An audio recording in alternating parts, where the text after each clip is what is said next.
We're live. Hey, everybody. Welcome to the Indie Show. I'm your host, attorney Joey Vitale. With me is a very, very cool guest with us this morning, Annie Franchesci. So Annie is a branding expert, and I think that she's the first branding expert that we've had on the show. And I'm really excited about it, A, because I love branding kind of as like a hobby. I don't know if I told you this, Annie, but I used to do some branding and graphic design work before I completely plunged into the law firm space. But I have a deep appreciation for it. I think that combining graphic design and the talent there with understanding of business needs is super, super cool. And we connected through Danny Fountain, who, for those of you guys who don't know her, she's just incredible. And so I had already heard all these great things about Annie, and then we had a little video call kind of like this, but private, and was so impressed with her story, what she's doing, how she's niching down, what she's got next. So Annie, why don't you introduce yourself to the group? Hey, I'm Annie Franchesci. I am the owner of Greatest Story Creative, and we are a branding agency based here in Durham, North Carolina. That was quick. I know. That was like not rambly at all. I'm trying. I want to get to the important questions and conversation that people will benefit from, you know? I love it. Well, before we get into it, because I think this is super important in kind of setting the stage, Annie, tell us a little bit about what you did before you started Greatest Story Creative. So I had sort of an unorthodox path to branding. I thought growing up that my dream was to write movies. So like I wrote screenplays in high school and went to Duke undergraduate and studied filmmaking and thought, okay, I'm going to go out to Hollywood because you can't make movies in North Carolina, right? You have to go 3,000 miles across the country. And I was like, let me at it. I'm going to make movies. And they were like, actually, do you want to write expense reports and get coffee? I was like, okay. So I ended up working for Lionsgate as the second assistant to the president, not even the first assistant, getting coffee and doing all the things you need to do, sort of entourage, Devil Wears Prada kind of style. Yeah, that's like total like Hollywood entering that scene world type of thing. Yeah, like, I'm ready. Let's make movies. And they're like, actually, why don't you just set meetings for me? And I go, okay. Yeah, you pay your dues. It's an apprentice-based industry. So I sort of hung out there and I worked my way up and ultimately got an opportunity to work at Walt Disney Studios, which was an incredible opportunity, something I never would have imagined possible. But I did get that opportunity. I worked for Walt Disney Animation for a little bit of time when they were releasing Princess and the Frog. And then I jumped to a new role at franchise management at the Walt Disney Studios. And basically we oversaw product development and communications around upcoming movies. So movies like Maleficent and Cinderella became my babies to help tell the story, put together a way to share that story before we had even shot a frame of those movies, because it takes many, many years to develop product before a movie comes out. So I'm always impressed whenever I see like the director's cut or like the behind the scenes for Disney and like how many hands are on deck. And I've always wondered, like, how does someone get to a place to be in that role? Because it seems like such a fun like job that really lets you be creative the way that you want to. Yeah. And it absolutely was. And I'm sparing everybody the tumultuous, like the red tape, the challenging bosses, Sure. the challenging bureaucracy that ultimately I got my way to my dream job, but that wasn't all the jobs I did on the way to that place. But I was very grateful that I did get what I would have considered to be a dream job, where I was writing for and putting together presentations for these big movies. And it was so exciting. But I think it's important. You don't often get the thing that you think you want. And then I got it and I got this dream job, and I sort of had this realization that it was a dream job and not a dream life. It was unpack what that means, because I think that that's so interesting. So it's sort of what I had said all along, what I wanted to do. And I realized, that it sort of checked off two boxes. It was something I loved, do what you love, and what I was good at, but it didn't add value to other people in the way that it was going to change somebody's life. And I had sort of started this blog on the side when I got married, and I shared my wedding invitations online. And a bride had come to me in the same time of this awesome dream job sort of finally coming together. And she said, hey, can you help me tell my story in my wedding programs? Can you literally help me write my wedding programs? And I thought, oh, like I have the skill set in writing a design where I can actually like help someone tell their real story. You know, you help someone get married, you help them start a business. Those are things that stick with them for the rest of their lives. Like the work I was doing at Disney was really fun and cool and sexy, but like it was like sugar because I wasn't changing the movies. Movies were getting made regardless. I was just letting the company know, which is awesome and cool. But like for me, for my dream and what I wanted to do with my life and my talent, it wasn't making a big enough difference. And this work on the side was. So that was sort of the nugget that led to Greatest Story and sort of that was the thing in my heart that said, it may be crazy to do this, but I'm going to quit this job for uncertainty and make a change. But I don't know what that's going to be or if I'm going to fail or if I know what the heck I am doing. But I remember having a coffee like in the Disney Channel building, like a month before I left or a couple months. And I was like, I went to my friend Kelly and I said, Kelly, like, I think I have the name. I think it's Greatest Story. I think because it's all about helping people live their greatest story, showing you what is great about you and lifting you up through helping you get married or branding your business and giving you the tools to share who you are with the world and to help others. So it just sort of creates that reward chain. And it's like, it's all about your greatest story. And I was like, what the hell am I doing? But that's what I did. I quit. I gave it all up. And so you had figured out the name Greatest Story before you completely left. Yeah, I was debating the idea between Annie Franchesci, like having it be my name, or being its own name. And I settled on its own name because it's of the mission, of the story. I wanted people to know that it was not just a branding agency. It was about empowering people, empowering you to live your best story and to feel good about your strengths and to lead with them. And that's what I was trying to do, is turn who I was into a business. So I felt like I got to go big or go home. Right? Like that was literally, I actually went big and went home because I moved in with my dad. So yeah, 28 and married. It's like really cool to live with your parents. This is what I hear. Well, I was 28 and I lived with my parents. Did your spouse also live with your parents? Yeah. And it was a good thing? You enjoyed it? Yeah, my dad was sort of it only lasted 2 months because we moved once my husband got a job. And he said, oh, like, I didn't realize it was going to be so short. Like, I'm kind of sad. Oh, yeah. Well, definitely paralleled with my experience.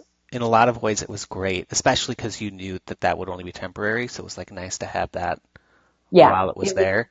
My situation was a little bit different, partly because we had just gotten a puppy that was not all the way potty trained yet.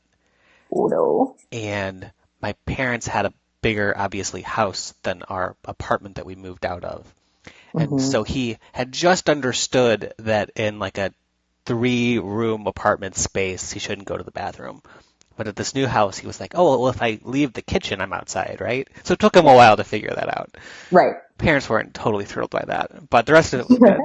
So I want to go back to something that you said, because I think that this is something that's really important. I hear a lot of business owners thinking about, well, do I go with my name as a brand or do I think of something?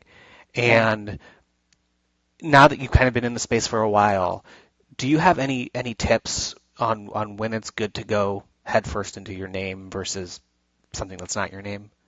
Yeah, this comes up a lot because I do help people I know you help people vet the names with trademarking and things like that. And with me, I actually help them come up with the names. I have a creative process for it, or rename.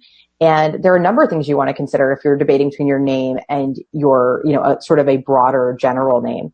And one of them is something I've already mentioned, which is if you sort of have a mission or is there something special about what you're trying to do that needs to come across in your new business, it can be very beneficial to have that a part of your name. Story is really, essential to the name of my business, and it helps people remember it when they had no idea who Annie Franchesci was.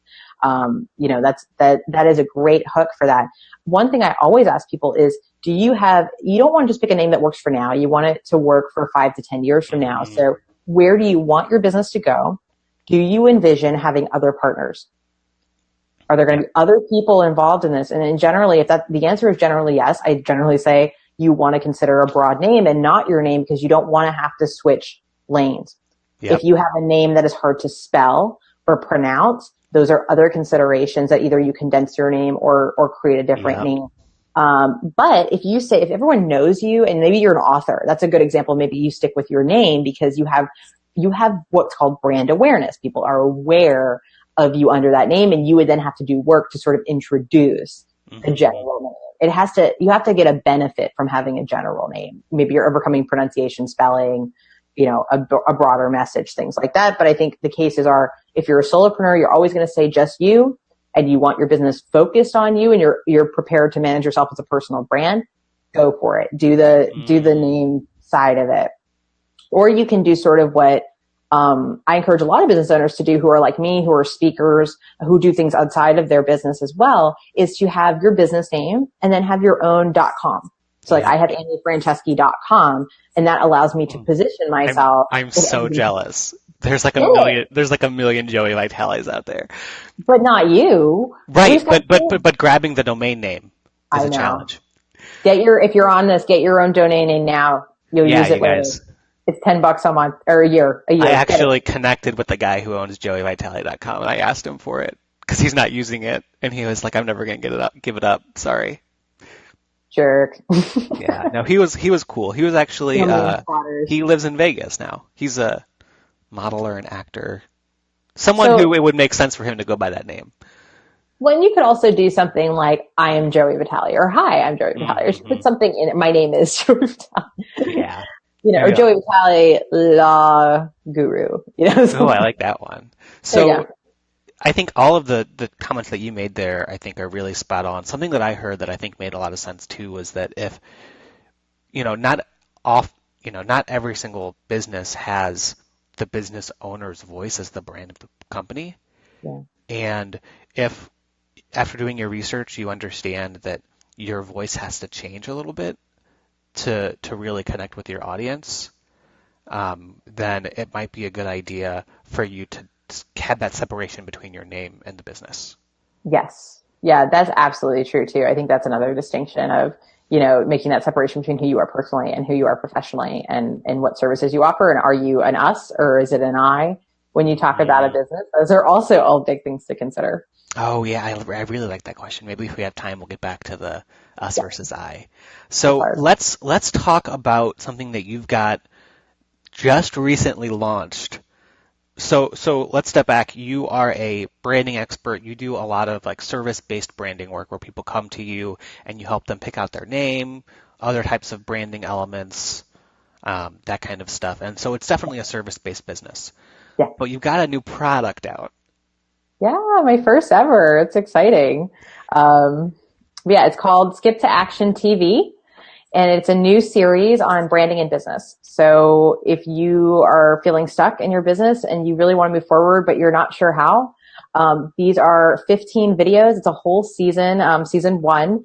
And there's everything from, what is branding and how do I get started with it, to I've got a side business. When is the right time to invest with others? When should I hire help for my business? How do I network better? Sort of the things that come up as you're at that beginning stage or you're sort of in a stuck place that could help you kind of get over the hump of all of that. So from my experience, it's even things like, is it okay to DIY your logo? Or the top 5 branding mistakes small business owners make, making sure that people feel like they can move forward. Here's the encouragement. Here's the things you need to know. And the full season actually comes with a bonus workbook. I laugh because it's bonus, but it is 90 pages of all the episode transcriptions. So if you don't have time to watch them, they're easy to watch, but there's all episode transcriptions, new articles to read, that redirect out, as well as 10 plus action exercises. So watch the video, take action. That's a lot of value. So, and it's called Skip to Action TV. Yes. And is that you go to skiptoactiontv.com? No, you go to greateststorycreative.com. Okay. And that takes you to that video series. And then what actually, so is it like a login to a side of your course or to your website, or is it a thing that they download?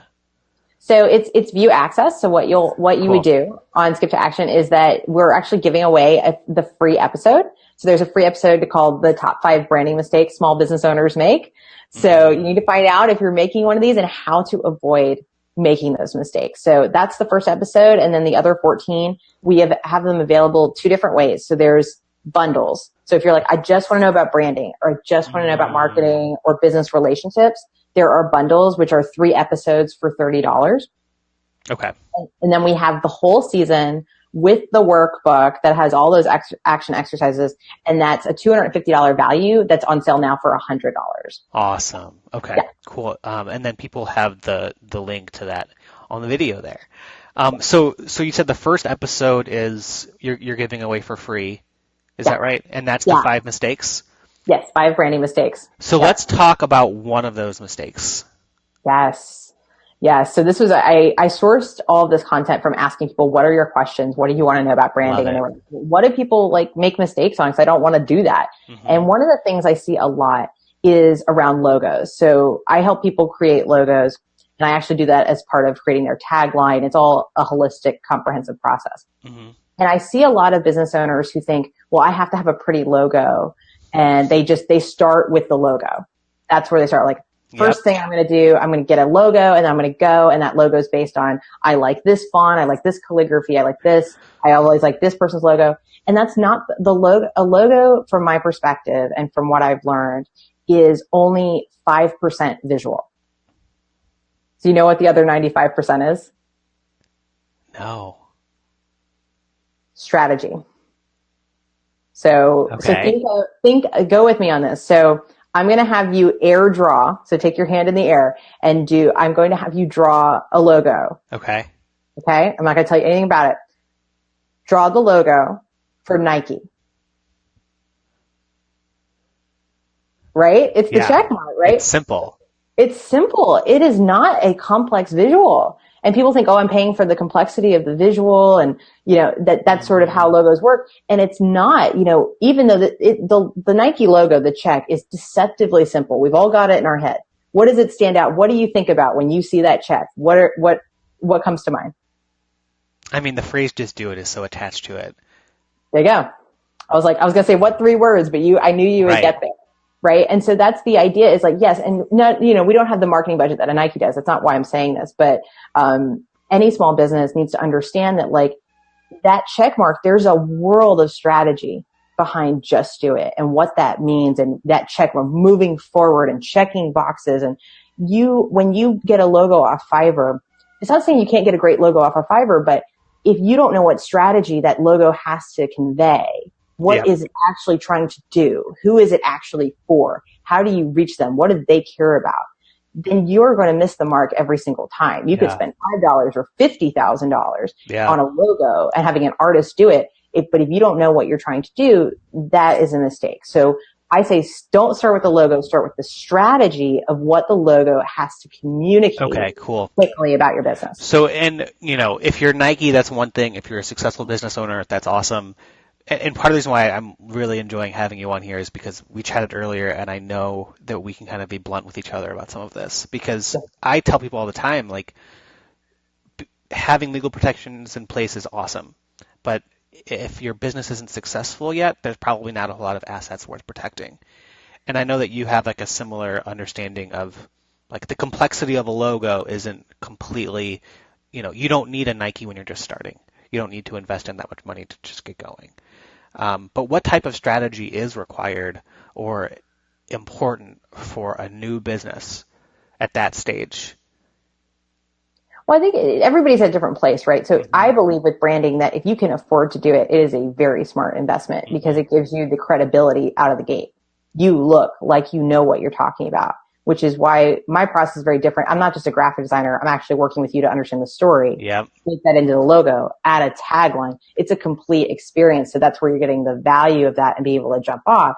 But if you are in a place, and I work with a lot of people who are at that place where they don't have anything. They can't start with anything. They have to get going. And the advice I give is skip to action. It's take action, do things. Here's the secret that neither you or I will ever tell anyone.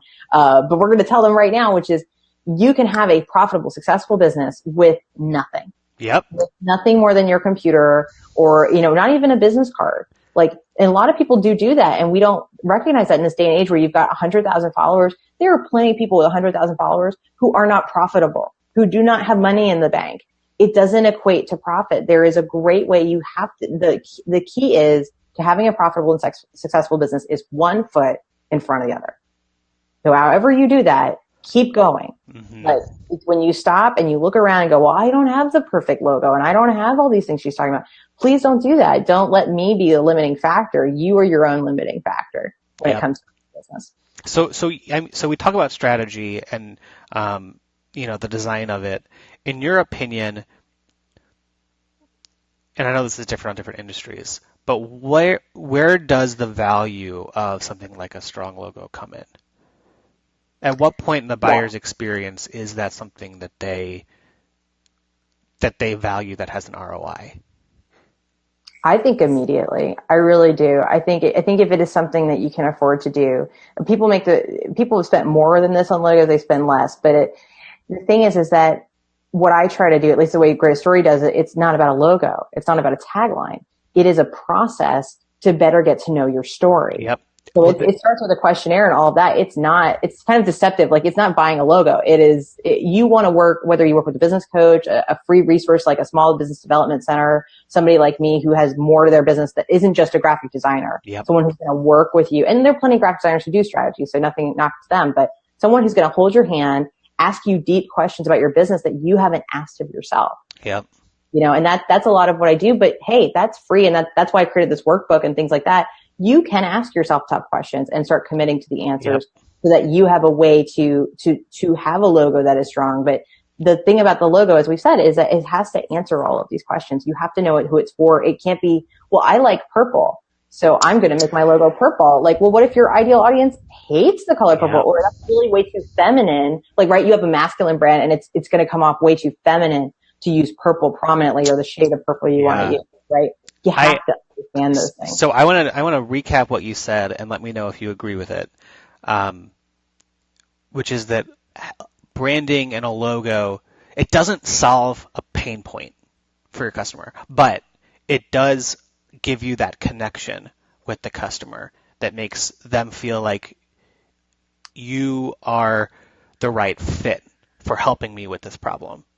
And it's that kind of showing of your business's humanity through your branding, through your logo, that makes the connection that can close. Yeah, I mean, I think it absolutely solves a pain point in the sense that what is one of your pain points, as if you're someone who needs a service-based business owner or a product, you have all these problems. So branding can help position you to say, hey, person who's experiencing these problems, I am your solution.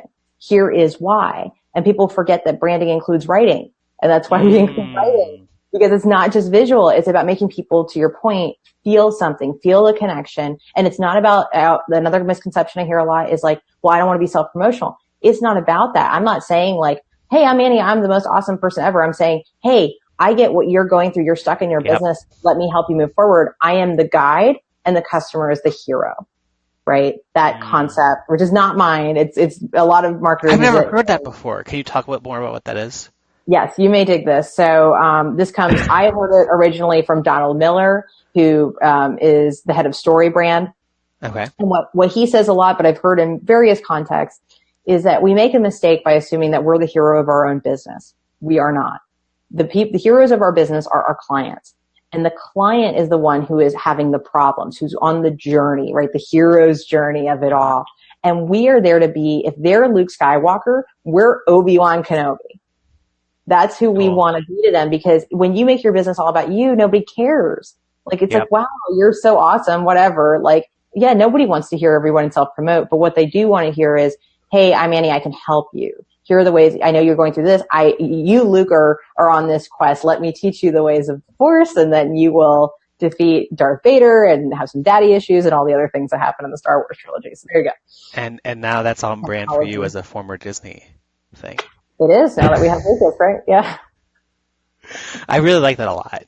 I've really, I mean, we've talked about it. I've rebranded my firm a couple times recently, and it's definitely made a difference in terms of people seeing it. And you're right, it's not just the logo, it's the copy and everything else, and kind of the tone of the business. And it's definitely connecting with my target market better than I was before. Mm-hmm.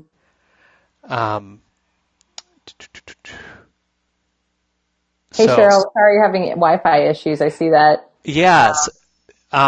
Thanks for covering for me, Annie. Yeah, We apparently, you guys, if you have any issues, this should be working correctly. Sometimes if you hop in and out during the live video, it kind of corrects itself. Facebook's still trying to figure out how to make this whole live thing a seamless experience. yeah. Um, And leave a question because we can answer it and you can go back and watch it too. yeah, cool. Please do. Um, Before we get on, I know there's a couple other things that I want to talk with you about, Annie. When you are on a Facebook group, we didn't talk about this, and so if you're like, Joey, next question, Yeah, just sure. let me know. Am I lagging, or how am No, I sounding? Okay. you're lagging a little bit. Oh no, we'll figure that out. Um, but let's say that you're in a Facebook group, okay, and you see someone say, "Hey, I'm redoing my business logo. Here are 4 options that I came up with. What do you guys think in the group?" What does like your heart do when you see that? I mean, I get it, right? Like, I get it. And I know why people are doing that. But I feel for that person a lot because you're being very vulnerable when you're saying, what do you think of my logo, right? And people do that to me all the time. And I don't comment on those things because and I think you do a disservice to yourself when you say, hey, what do you think of this logo? And you don't also say, this is my business. This is who it is for. Here are the considerations I have in place. Like, for example, it's for women who are very athletic and, not girly, that sort of thing. And they're this age group. So you put that up and then all these logos look really girly. Like you might have liked the girly logos and been like, oh, number 3 is great. But if you have the facts that you know that this person is trying to reach a completely different audience, then you can give them better advice. So that's why I don't tell people like your logo doesn't work if I don't know what it's supposed to accomplish. Like, how could I know without knowing more about, I can go from a gut. If someone has it, I'll go, yeah, this looks like a business that does X. And they go, oh, that's not my business at all. Then that logo's not working. That's the better way to ask for advice. But I get it. I get why you're trying to get that perspective. But to start improving upon that approach, if you are in Facebook groups, I would say please always include the strategy. Who is it for? What does your business do? Who's it? What's the budget that people are spending with you? Like, does it look high end enough? These are going to be considerations that more people can be helpful, and also take people's advice with a grain of salt.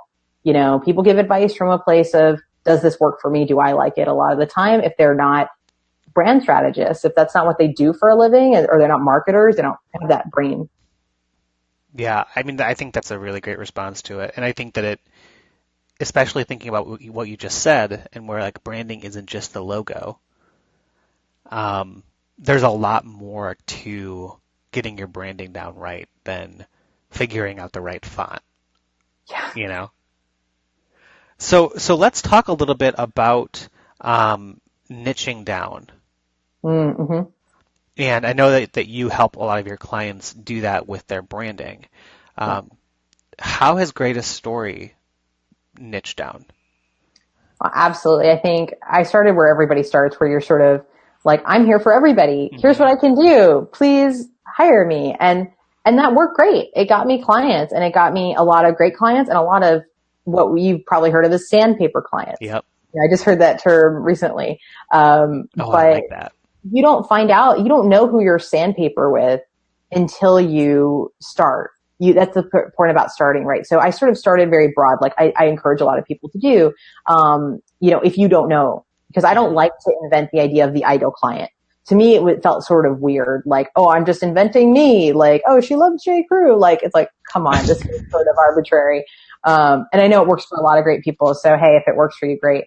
But for me, what it took was actually going a couple years into my business, doing an analysis of looking through who were my clients, where did they come from. That's how I learned speaking was critical to my marketing. And I've since, been doing lots of events and things that had paid off.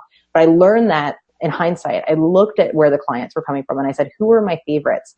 What do they have in common? And I continue to do that. So over time, it sort of created this arc of my ideal clients. When it used to be everybody, they are now, in particular on the small business branding side, they are women in ages like 40 to 60 who are going through a corporate career or a long career, and they've never run a business before. and they are really curious but scared to start their own business. What if they took who they were and made them into a business? So I'm sort of talking to future Annie. Like if I would have done this, waited so long to do this, and it's a great partnership because they appreciate the freshness of my perspective, and they want to be taught and they want to learn and they want to be empowered. And there is this process of giving people confidence. That's a lot of what branding is about. Yeah. Okay, so for you, it's 40 to 60-year-old, mostly women, small Yeah. business owners who, like you said, are kind of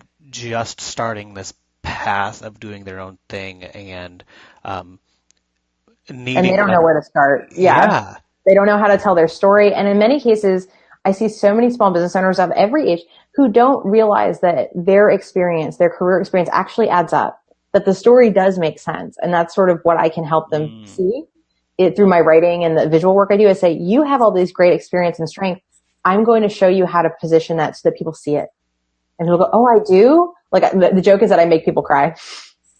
It's like, you make people cry in your business. It's like, yeah, That's because an they cry awesome because they thing to see do for it. you. Yeah. It's empowering. And so all that to say, like, I have learned that not that I work with men, I work with Hmm. first time business owners, I work with people who are 25 years old, I work with some creatives, even though my business is mostly best fit for people who are not creative by definition. Mm. So even though I work with all those people worry like, oh, if I say I'm going to be for this ideal client, this one niche that I'm limiting myself, and you're making yourself more identifiable, more relatable. And for my clients to go, yeah, Annie's great for that. This is what you're going through and you're in this, like, she's great. You got to go to her. And that's great for me because I can serve that. I can add the most value to a client like that. It's not me being picky or arbitrary. It's going, this is what works, and playing to my own strengths Yeah. and to help them play to theirs. Well, and we talked before too about like the scarcity versus abundance mindset and how there can be this fear of niching down because you think that that will mean that you're saying no to this really large group of people who are outside of your target market. Um, but I've definitely learned it too that the narrower you can be in terms of who your audience is, like the louder your voice becomes, you know? Yeah. And, Joey, you may want to take a look because I think it says broadcast interrupted. At least it does on my side. Oh no.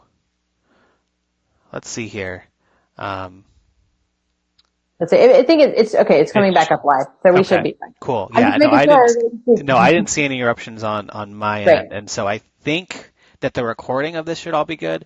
You guys were Great. trying to make technology work. Sometimes it We're doesn't good. cooperate. I think it's still working. So Okay, cool. So let's talk a little bit about the title of your new video series. yeah, So it's skip Skip to to action. Action. And Yes. when you told me that, I was like, oh, that's kind of cute. And then you told me what it meant, and I was like, oh, I love it. So skip to action. It's also the name of I do a weekly newsletter for small business owners. And it's sort of become this little sub brand of Greatest Story Creative. And the idea is skip to action. You know, it used to be lights, camera, action. That's how you got Mhm. started on a movie set. But it's, forget the lights and camera. We spend too much of our time trying to have the perfect logo, the perfect brand, the perfect business, the perfect website. And we don't put ourselves out there. Like sort of what we were talking about earlier about the one foot in front of the other, and that has been my secret of success. So I sort of lead with that and say, guys, like skip to action. This is, Mm. you will not, the only way to change your life is to change it, is to do it, it's skip to action. So I love that. To me, it's a great play on, what I used to do in the film industry and now, but it's something we all know. We all know that sentiment of lights, camera, action. So that is all the content that's under skip to action is what I call, profitable, encouraging, and empowering. It's all about saying you can do this, and in here, and it's profitable, practical, and encouraging. It's like, let's do it. It's going to be successful, but you only get to success by making things happen. I just love it so much because I think that there's as someone who has been paralyzed by the lights and the cameras before, Yeah. as a business owner, it can be very, very dangerous to try and be perfect Yeah. in your marketing, your outreach. I've been at places where when I first started, I felt like I couldn't go out and network because I didn't feel like I was good enough to be networking. Yes. And there's a book that I've been reading. I've shared it before. It's called Real Artists Don't Starve. Mm. Oh, And is that Jeff Coyne? yeah, Yeah. yeah, it's a great book. But in there, he says something like, you don't fake it till you make it. You believe it till you become it. Right? Got it. Yeah, exactly. And I think that that's a huge part of it. Like you're not being fake when you're, just acting and putting stuff out there, but like that's what you need to do to get to a place where you're more comfortable with it. Absolutely. And that's sort of where professionals and other people can come in and sort of bolster you. Yeah. Even mentors and other people that have come before you. That's sort of what I try to do with my advice is like, it's not just for like, oh, here's what you do in a brand. It's like, you can do this. If I can do this, you can do this. Like, hmm we all don't know what the heck we're doing. There's the secret, Well, and right? there's a lot that we don't know what we're doing, but we know our craft and Right. we know how to help those people. And so as long as we can keep that customer experience high and solve their pain points, the rest we'll figure out. It's sort of a chain. Like, we both know what we do really well, hmm right? We have developed an expertise, but there are many things like we are all reinventing ourselves constantly. We are hmm always expanding on who we are. And that's what I mean. Like, you don't know, it's okay to not know what you want to be when you grow up. The secret is we're all remaking ourselves our whole lives. That's the whole point.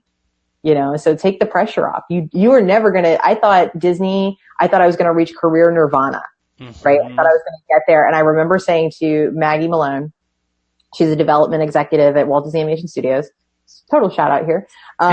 She's amazing. And she said to me once that like, Annie, like the more you move up, the walls don't change. It's just that the problems get sexier. And I was like, so there is no career nirvana. It's just, you're going to keep hitting those same walls no matter what, even at the Interesting. highest levels, you're never going to get to perfection. So when you give that up and you are happy for happy sake, as Sean Anker may tell you, do you know who that is? hmm Yeah. Go watch his TED talk. If anyone watching this has not seen Sean Anker's TED talk, because the happiness advantage, it's real. Yeah, that's another book that I like absolutely love. Yeah.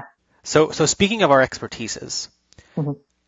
someone just got a trademark registration. She did. She did. Yes. You guys, this 9 months. is You almost forget it's coming in the mail because it takes so long. so let's talk a little bit about the intersection of what you do and what I do. Yeah.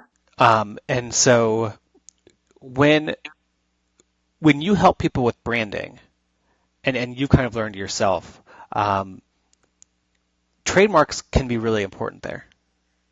Mm-hmm. And let's talk a little bit about why you decided to get a trademark registration for Greatest Story Creative.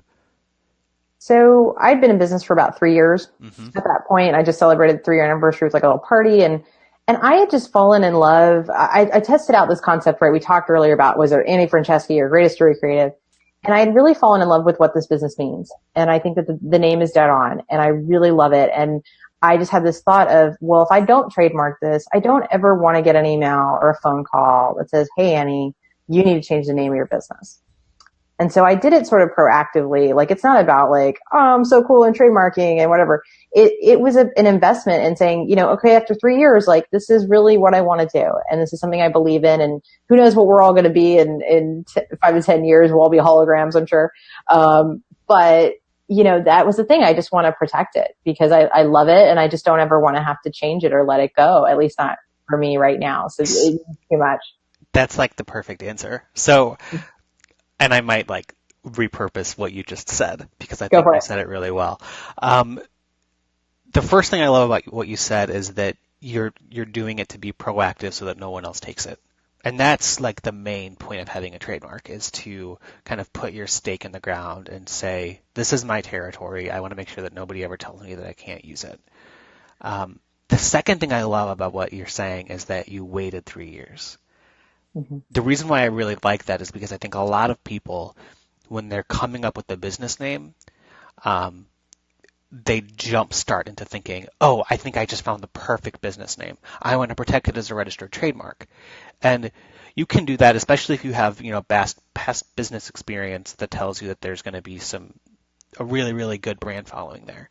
The problem with that is that a trademark in itself, like the actual word or the phrase in the trademark, is not where the value comes from. Like Greatest Story Creative, awesome business name for a branding company. But, and as great as that is, it's what you're doing with that in your space that makes it so powerful. And it's the fact that you built this company and this brand really around that phrase that makes it what it is. And so the fact that you kind of understood that didn't need to be your focus right when you started, and that Mm-hmm. as much as you love the name back then, if someone would have taken it at day two, it would have sucked, but you would have probably found another one. Yes. And you went about it like the perfect way of doing it. So Oh, thanks, Joey. props to you. And guys, don't take it. Don't let her send you some nasty That's why you always worry about letter. talking to a lawyer because you're just like, what's the lawyer going to say? Because we just only recently met. Like, you're like, yeah, you were a total dummy to wait so long. But no, see, No, no, I think that you did it the right way. And if that brings up any questions that people have, yeah, either on the branding side or the legal side, like feel free to reach out to us. I know this is a little bit smaller of a crowd during the live. Usually the rewatch factor is a lot higher here. So if you guys are watching the recording or live and you have questions for us, let us know in the comments.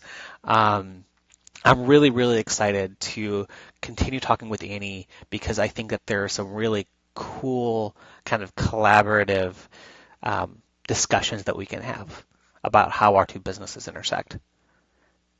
yeah, for sure. And I was excited to find you because it's hard to find great lawyers yeah, for small businesses. I tried. I went through reaching out to a lot of different people, and mhm. it was hard. Lawyers are not great with follow up. That is something I've told Joey he's great at. So Well, thank there's you. a It's plus. a challenge. I'm learning from mistakes quickly. I don't think that anybody is naturally good at follow up. It's really, really hard. But yeah, lawyers are we're numbers and words people. We're not people, right? Mm-hmm. Yeah. Yeah, Yep. but this thing when you work with creatives, right, is a good consideration around your brand is how people experience you. It's how you present your business to others, and that includes email. That includes the follow up. And so if your audience are creatives who are people, Yep. you have to some extent be a people. You Like that's do. You do. And like I align really well with what my firm is doing. hmm The other great thing, and I was talking to someone about this yesterday, I know that we kind of have to wrap up soon, but something that I kind of realized the other day that I wanted to bring up with you is this idea that your brand is also the company that you keep. So the the types of referrals that you connect people with and the people that are kind of top of mind that you talk to in a business sense do play a role in your brand. yeah, absolutely. They really do. And so like I I've been learning and it's been interesting like the importance of not just having people, in your own industry that you could, refer out to if you get busier, they can refer you work if you're looking for it, but to have connections in similar types of industries with the similar type of target market, not just for the referral possibilities, which are great, but being able to have them kind of push what you're doing forward. Because after you and I talked, that really crystallized this potential path for my business and us actually working together to Yeah. to help one of your clients. Yeah, it's awesome. I think that that's sort of you've heard community over competition. Hmm. I used to be really afraid to talk to people who did branding, right? But then, this past December, I took the whole month off to work on developing the business. Hmm. And part of that was this idea of, getting to know people who do branding. I just blanket emailed. I sent people who I felt like I really loved their work, really admired what they were doing, had different elements to what they did. And then here was a secret. We all do different things. Even though we are all branders, we all have different approaches, styles, budgets, all those things. And I made friends. I just asked and said, hey, will you do a virtual coffee date with me? And so many people said yes. And I met all these different people from I around the think that's country. awesome. And here's the thing that people don't realize about that, Joey, too, especially about reaching out to your competition, is that it solves a big problem. Like it solved a big problem for me because I would sometimes get a lot of people interested in my business, but they weren't all good fits. They were not people I could make happy for whatever reason. Their expectations were not what we really delivered, but I didn't have anyone to send them to that would have been a Yeah. better fit. And so because now I have a Rolodex of people who do all these great things, and now I have you who does law, like, Mm-hmm. you will always benefit from knowing more people who are related to or do exactly the same thing you do. I send so many referrals out. It's crazy. Like, these people should do your website. These people should do your brand, because I'm not the right person. And Yeah. you offer a service to clients, because remember that someone coming to you may not be the right fit today, but they could be the right fit 2 years from now. They could have a brother who's the perfect fit for you. Don't knock that opportunity to serve them well. And before, I had nothing to say other than, sorry, it's me, not you, can't help you. Yep. And now I can say, hey, we're not the right fit, but here are some wonderful people. And then like that helps that person's business. And then they are happy because they got their solution, and everybody wins. Are you playing it as a business owner? Are you thinking about the big picture? Or are you thinking about you right now? And I think that's sort of a millennial, like, I think we see that a lot with creative entrepreneurs, and they're so excited. They're all into this business, but are you going to, even though you're not going to work for some company for 20 years, are you going to run this business for 20 years? Like, carry yourself that way, build relationships that way, and it will serve you so much better than the people who are thinking very short term about what they do and how they go. I think that's awesome. And something that I've been thinking about too is that a lot of people right now are in like the creative space, in the entrepreneur space, and they're doing their own thing. And I've been reading that there might be a shift soon where, well, not in a bad way, but it's been going on enough now where there might be a trend where people are realizing that even though they love this entrepreneur space, it's not a thriving atmosphere for them to own the business in the space. And so going back to community over competition and reaching out to your competition, there might be a space where either it makes sense for you to join them or them to join you further down the road, and to make those connections now. Yeah. I think You don't know. Yeah. You might hire somebody, right? I think we've got a question. Did you want to look at that? It's a comment from Angel. Hi, Angel. She says, so true. I've gotten many referrals from others who just didn't or couldn't do what a customer wanted. Try to tell others where they can go and if I can help them. It's definitely, I think, the quicker you can build that referral system into what you do and kind of have those names at the ready, and even have 3 to 5 people on a list of certain things so that you can know either whether it's a niche or you just kind of want to balance things out so that if someone, does stop what they're doing or something, you can still have a good roster of other people that you can send them to if something doesn't work out. It's just, I think people worry so much. I know I have at times like, oh, no one's sending me referrals. And it's just, remember that like you actually add so much value to your business when you give them. You build community, you help other people. The people that you're encountering they can potentially have a negative view of your business if you're like, sorry, can't help you. Like, it's like, well, I'm sorry, am I bothering you? Like, why don't you have solutions for me? Like, it's a good best practice that sort of elevates your brand as somebody that very rightly will be someone who is not just going to try to take all the business. Yep.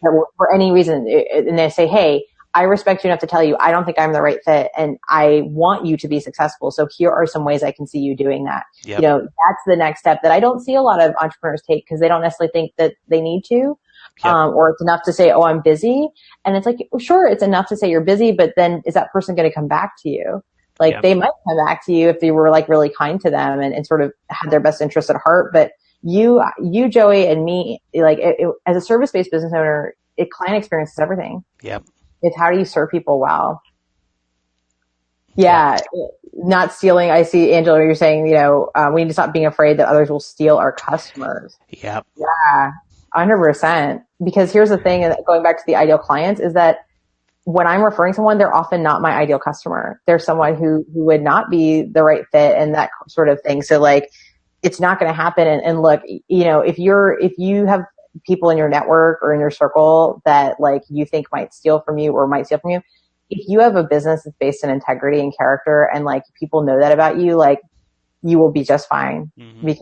Because if you're in this for the long term, brand is reputation. Brand is what people think of you. And so, as long as you're doing all you can do, that those fly by night people who will steal from you, they're going to stay in business No, they're because not. it's so long, They're not.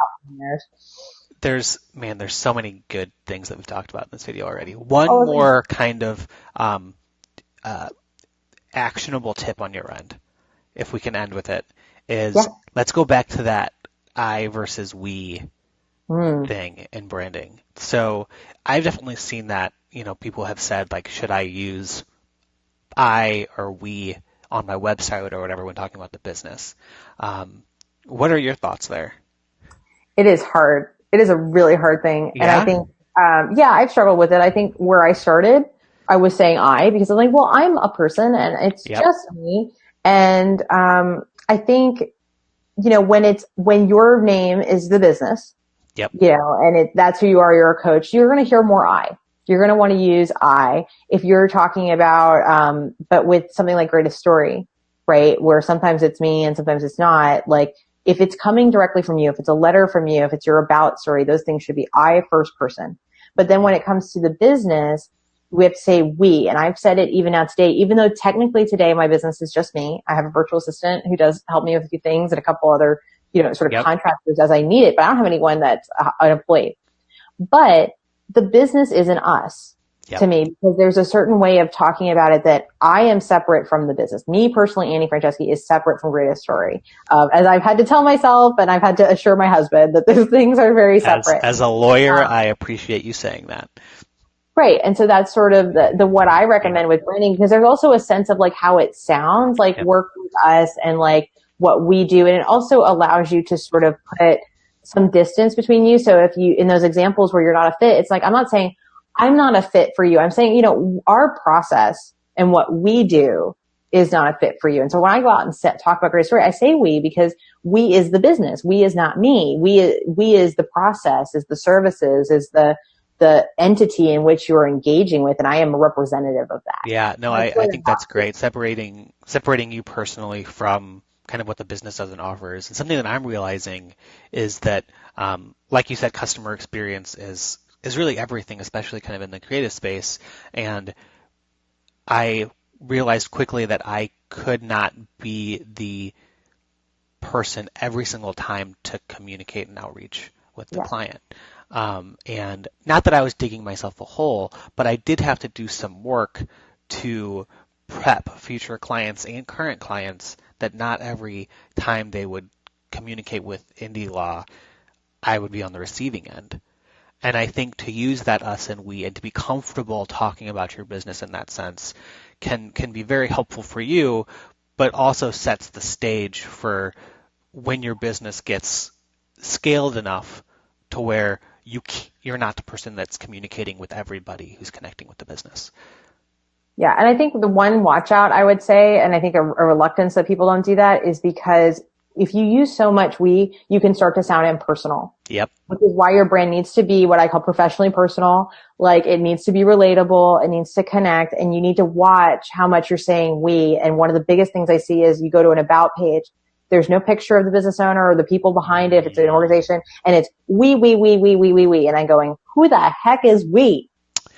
People invest in people. Like where Yeah, are the people behind it? So don't hide the totally. people in your business just because you're using we, but just be aware of that because we can sort of take over and sort of come off as self-important if you're not adding that layer of personality to it, of Yeah, stability and gotta be making sure human. people know there's a human Yep. or humans behind this business, whether that's an assistant or whoever the case may be. I think that's a really, really strong point that you're making.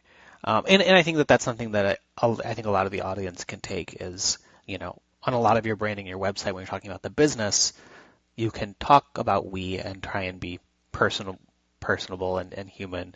But when there are parts either on your website or when people reach out to you, where it's more of, maybe can you speak or whatever, you focus more on the me and make sure that people see that there are people behind the business. Yeah. I love it. So, Annie, I'm sure we're going to have one of these again. Um, Oh, cool. Something we haven't talked about yet is that Annie is writing a book. And so hopefully the next time we chat, we'll have a good update for you guys there. Okay. We'll just throw that in there. But Annie, thanks so much for your time. And if you guys want to hear more, you can go on to greateststorycreative.com. Um, and I guess there's a space on that website somewhere for people to opt into your newsletter, which I think is awesome. Yes. So if you grab the new free episode of Skip to Action TV, which is the top 5 branding mistakes small business owners make, we talked about one. You got to find out what the other 4 are. There's a banner at the top of the website. You can get to it. You can get to it with Learn with Us. But if you sign up for that, you'll also get our newsletter, which is weekly, and we're doing a Being Human in Business series. So Love it. you might enjoy that. Awesome. Well, thank you guys so much for tuning in, and we'll go back after the live is done and hit any comments that you guys might have during the recording. See you guys. Bye. Yeah.